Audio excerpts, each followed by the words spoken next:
Hey guys, welcome back to Girls Frontline 2. In today's video, we have finally got confirmed what is our next character. Now, don't give us a direct date on it. I am assuming she will come when Suomi's banner ends, but I got to give a massive shout out to Gibbs Frontline 2, another YouTuber, just great bloke. I was about to go to bed and he DM'd me letting me know that this was up. So massive shout out to him. I'll leave a link to his channel in the description. Go ahead and show him some love over there. Also, then I jumped to see if we had anything else official in the Discord. The only thing official that we had in the Discord is another new code, so I will leave that in the pinned comment and the description as well. I honestly haven't exchanged it yet, so I don't know what the code is, but it is for reaching X amount, is it 10,000?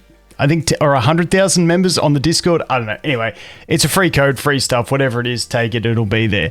But MAKIATTO, now she was actually one when I talked about future characters, she was the one that I sort of thought might come next due to her good synergy with Suomi. That was pretty much the only reason I gave for my thought of she might be next.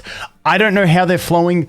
I would love to get some more insight with them on what they actually plan to do. Now, whether they announce another character after her, I don't know. Maybe. We could see. Wait, let's see if they've posted anything else in the last 10 seconds since I checked. No, just that. Yeah, so don't know exactly what is going to happen with the roster, whether we're going to get another double banner. Like, I thought maybe they'd give us, like, keep giving us double banners with a character that they know not many people want to pull for, and then one that people do want to pull for, so then they're sort of rinsing through them. I don't know. We'll have to wait and see. But MAKIATTO is the next one. I would anticipate that she will probably be our next best DPS behind QJ, but I'm not too sure with Tololo. I'll have to do some checking, run some numbers, but let's take a look at her basic kit over here on Pridewin. So as you can see, she does deal freeze damage and she uses the sniper rifle. So that is what she equips. Let's take a look at her skills and I'll give you guys a quick rundown. I'll do a more deep dive into her skills and stuff like that, get some footage of her and all that stuff before she comes out. But this one's just a quick look at her because she has been announced and have a bit of a chat about her.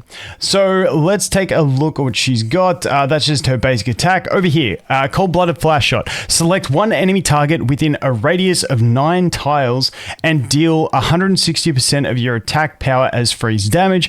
Critical damage of this attack is increased by 30%. Each time you deal damage, gain 1 stack of Invincible Belief. Invincible Belief, off the top of my head, I think that was the 10% attack buff that stacks up to 3 times and gets removed when you use other actions. I believe that is the way it works, so it's a stacking buff that she can get when she uses that. Now, we'll talk about her fortification in a minute, but I think she looks like an absolutely cracked character with this fortification, which is only her first one. So at the moment, I'm thinking I might just skip my Suomi dupe and just pick up her and maybe a dupe, because I just see new character and I want to pull, and that's pretty much the gist to it, but we'll talk about the fortification in a sec.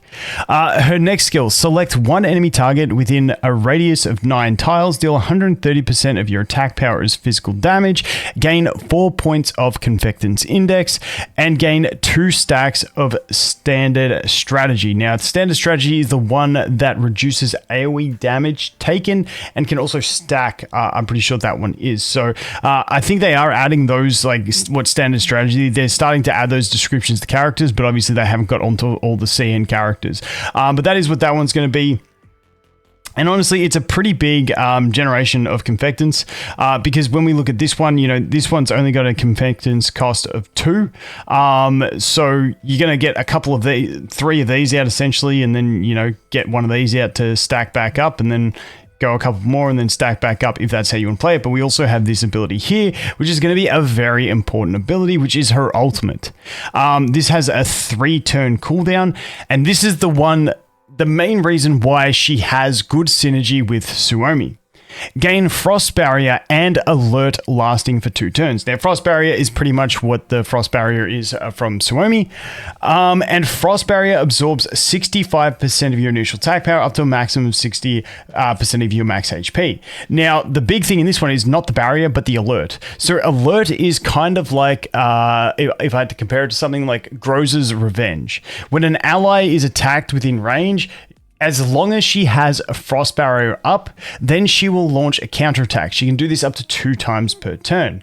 Now, the important thing about this is that, once again, the synergy with Suomi is that you've got more chance to have a frost barrier up, which is obviously going to be beneficial. Now, on top of that, I do believe when she revenges with her alert, it puts the slow on them, which then converts into the freeze. I forget the names of them. They're actually going to be in her passive. So she does stack slows with this ability as well.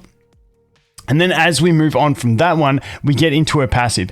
Increases critical rate by 40% and reduce critical damage by 10%. Fair trade-off. I would take a plus 40 crit rate and a minus 10 crit damage any day of the week.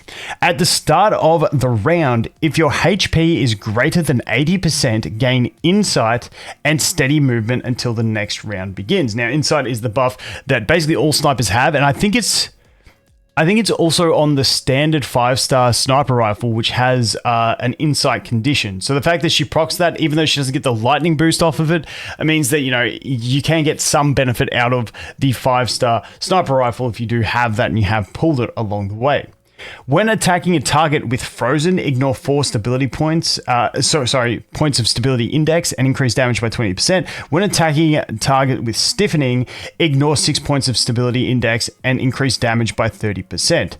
These effects do not stack. So Frozen is I believe Frozen is the slowed movement, and Stiffening is the root in place, and that's the difference between those two. So you get to ignore more points of stability and also deal more damage along the way. So that is her basic shtick. She's got good revenge capabilities, obviously with a pretty solid range on the 9 range as well. So really good revenger and really good self-survivability as well with that frost barrier. You can always make a tank along with Suomi, like, you know, put one frost barrier up, let her go, put the next one up, let her go, and she can survive pretty decently with that.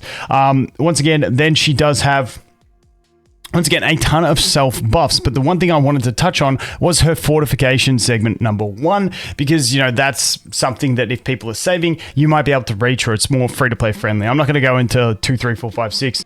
Okay, I just realized my head was kind of covering it while I was reading it. So let's go through this one again. So the Fortification Segment 1, perform 2 attacks.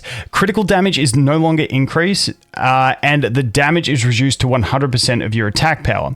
So instead of 160 times 1, you're getting 100 times 2, so you're getting a 200 base multiplier.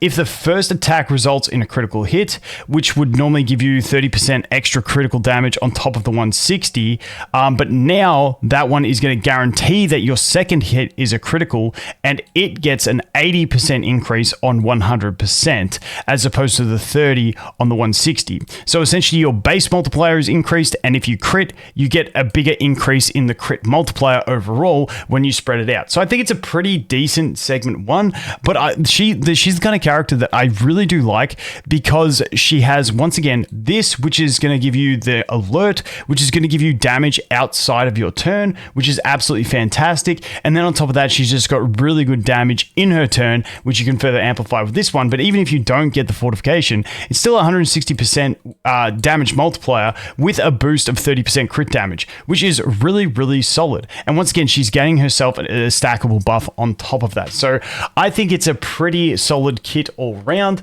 Like I said, I did anticipate that she might be the one coming, just purely due to her synergies with Suomi, seeing as she was the first one. It kind of makes sense to like play on that and get people to want to pull. So I think she is a great unit. Obviously, we do have other units that will come in the future.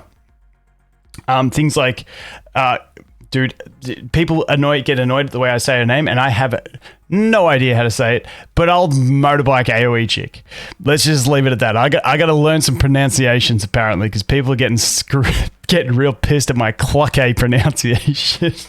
So we do have other units coming, but we don't know when they're coming. So once again, MAKIATTO, one of the strong ones that we will have, and she's probably going to creep in I would say probably just behind QJ in damage capabilities, but I'll have to dig it deeper into that. I still think QJ will have a higher overall ceiling, but once again, she just plays super well. She has the extra tankiness, and she's just going to be an all-round pretty solid unit. I'll do a more deep dive into her as we get closer, but that is the first look at MAKIATTO. As always, guys, thanks for watching. Hope you have an awesome day, and I look forward to seeing the next one. Cheers.